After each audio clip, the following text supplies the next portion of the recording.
Hi, my name is Annie Brown, and this is my research project. I decided to research further information on nonverbal communication. The title of this article that I chose is Nonverbal Communication Analysis in Chart Corbett-Gitti's CKT Fiction. The author is Pitsutpong Enju, and it is dated June 2012. The paper primarily discusses the nonverbal communication analysis in Chart Corbett-Gitti's CKT fictions. The purpose is to primarily identify the strategies used in verbal and nonverbal communication.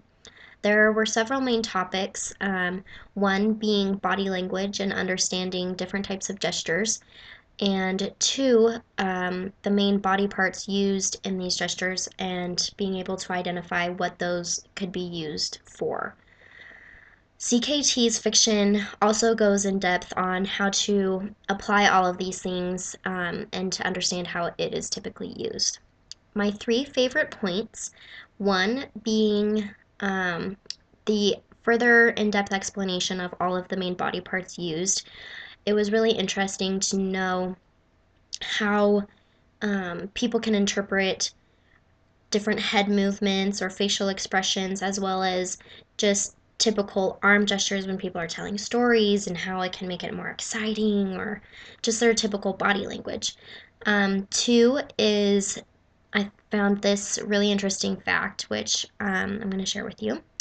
Body language is a form of nonverbal communication consisting of body posture, gestures, and facial expressions, and all of these things are typically interpreted subconsciously.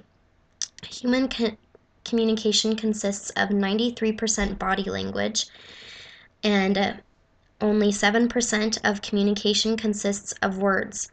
I thought that was crazy.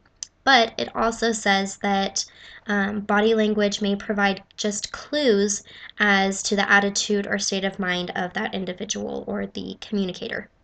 For example, it can indicate aggression, attentiveness, amusement, boredom, and maybe even intoxication or other cues.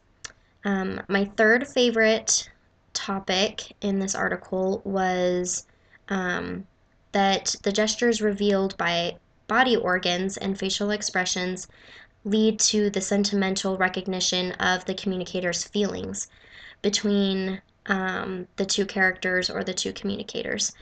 This is the support to what the communicator is actually trying to get across, or their point that they're trying to support as well.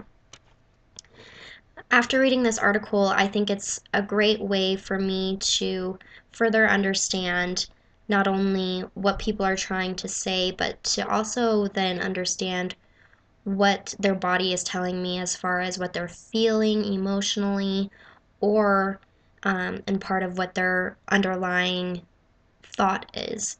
I'll then be able to go further in depth and to apply these different body movements and gestures not only in my own communication, but to understand other people's communication as well.